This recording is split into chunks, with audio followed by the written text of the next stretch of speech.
to Money Making Sense. We are live in Park City for the Sundance Film Festival, and we're at the Music Lounge. And today I have joining me Alexandra Shiva. You are director of This Is Home. I personally think this is a very, very important subject all the way around. But why don't you tell us a little bit about your film?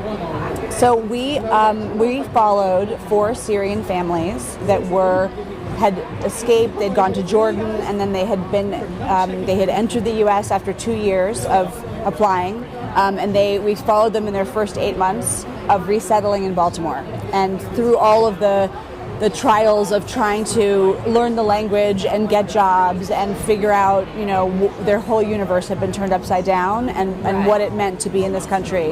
And during our filming, the travel ban happened right in the middle of their 8 months, and so it was very complicated and scary for them. So what happens if they don't learn English and they don't get a job and they haven't acclimated to the U.S. society in 8 months? What happens? They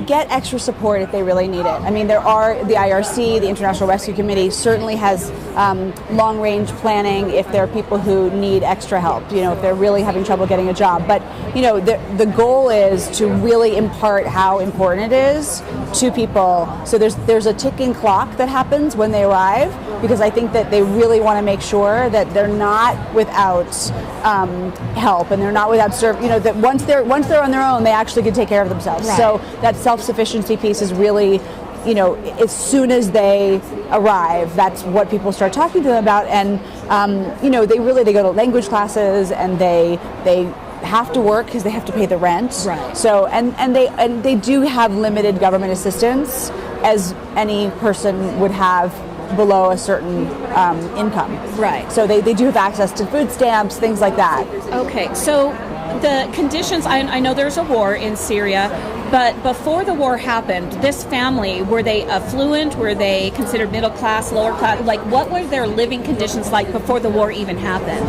Well, it was very intense to spend so much time with these families, because it's 4 families, and 3 of the families, one was a mechanic and had a thriving business. One was a master tile worker and had built his own house. He'd built the whole block in Homs, which is a city that it's almost entirely destroyed. Right. And another family that we follow, the mother was a doctor. She had a master's in public health. Her husband was a dentist.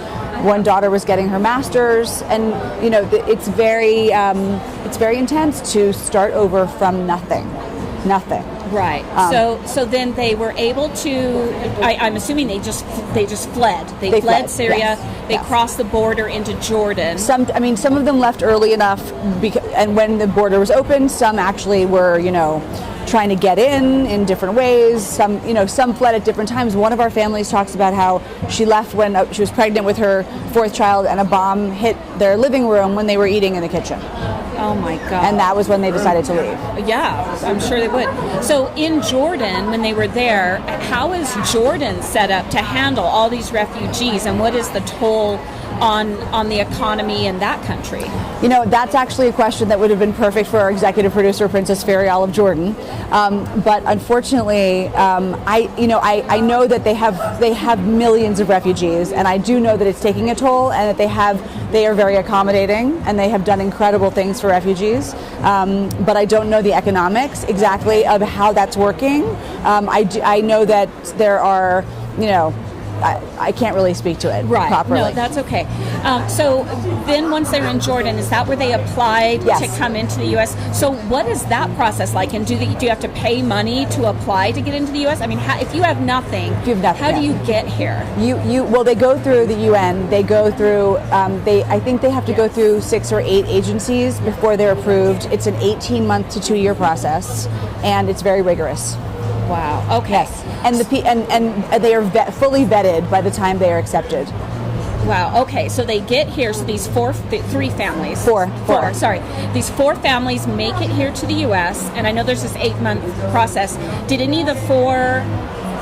I don't know if flunk out is the right word, but did anyone have to go back, or are they all still here in the United States? They're all still here, but what I found was that most of them really wish that they could go home. So the sentiment is not, oh, I'm so happy I'm here. It's, I really wish I had a home to go back to. Is this home? I mean, that's sort of where that title came from. It has a question to it. You know, it's like, is this home? It's really called This Is Home, but they miss their lifestyle, their culture, their language, everything. So I wouldn't say anyone has flunked out. I think some are doing better than others. They're all in the film we try to really highlight sometimes small triumphs, like, you know, Khaldoun didn't want his wife to work. Yasmin wanted to work. By the end of the movie, he has accepted that she wants to work. She's learning how to drive, and we see that he's teaching her how to drive. And I think those sort of very intimate small moments are the way that we are trying to create an opportunity for the viewer to walk alongside them for 90 minutes and really connect and see what that experience is and relate to the experience. So I get that they may be having some difficulties in the society, but how are they doing financially, all four of the families? They are doing well. I think they're all working. They all have good jobs. They all have to. The wives are all working as well. And I think that it's complicated. I think it's always the rent is complicated. What neighborhood? They're sort of dealing with. Do they like the school? Is it the right school for their children? If they move, if the rent's $200 more, what does that mean for them? And it's in that way complicated. I think one of the things that we highlight in the film is the way in which local communities really actually want to help.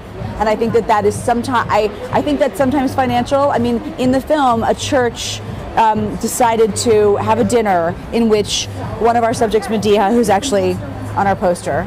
Let's show that to the camera. So Medea is an incredible chef, incredible, and she and this church and a wonderful friend of hers that she'd met at the church said, why don't you have an event at our church and we will sell tickets. It'll be $25 for every person, and then you will get the money after the groceries, and that's how you'll begin this, trying to. And it was an incredible event, and 130 people showed up. So I think that sort of help at a local level and supporting people in what they can do is really vital. So financially, especially. Yeah, right. And so I know you alluded to earlier, a lot of them just feel like, I want to go home because the United States doesn't feel like home.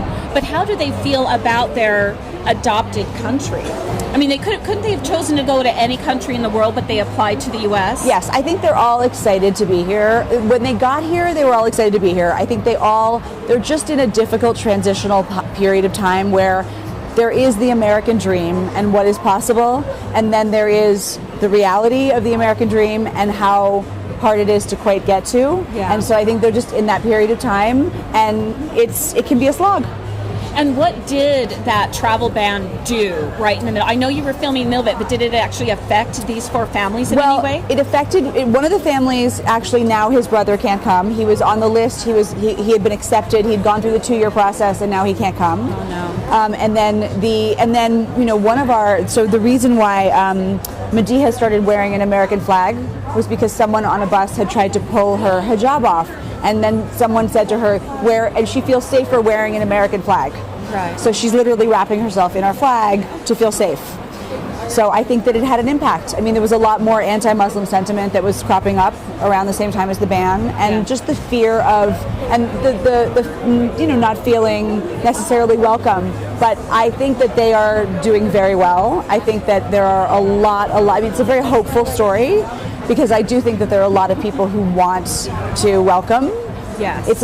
In a way, it's a classic immigration story, because they're really here for their children, and their children are going to be the ones who acclimate, and their children are going to be the ones who become the doctors and the lawyers or whatever they do.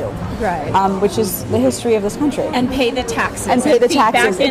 Back into American society, which is what some opponents feel is not happening. But they're all paying their taxes. They're all working. They're all paying taxes. They're contributing. They're just acclimating. I think it takes time. I think it probably takes 2 years really of real I mean, imagine if we were dropped in another country and someone said, here, you have to know the language, get a job, be able to pay your rent, and the culture's totally different and the expectations are different, and go. Yeah. You have 8 months. Oh, nice. All right, well, thank you so much. Alexandra Shiva, you are the director of This Is Home. Yes. And we can see that at Sundance Film Festival. Yes, it's premiering today at 5:30. All right, everybody needs to go out. And we actually have 3 of the families here today.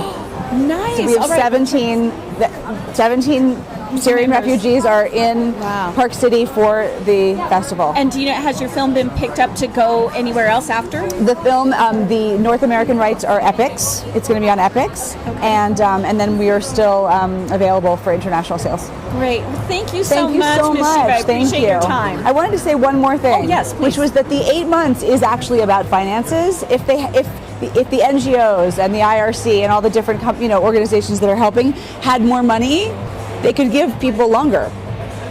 Okay, so the 8 months is how much funding is available per family to get acclimated to the States. Yes. Wow. Okay. Yeah. All right. Yeah. Good to Thank know. You so much. Thank you. Thank you. Thanks for being a Money Making Sense listener. Follow your common sense on the social media. Money Making Sense on Facebook, Twitter, and Instagram.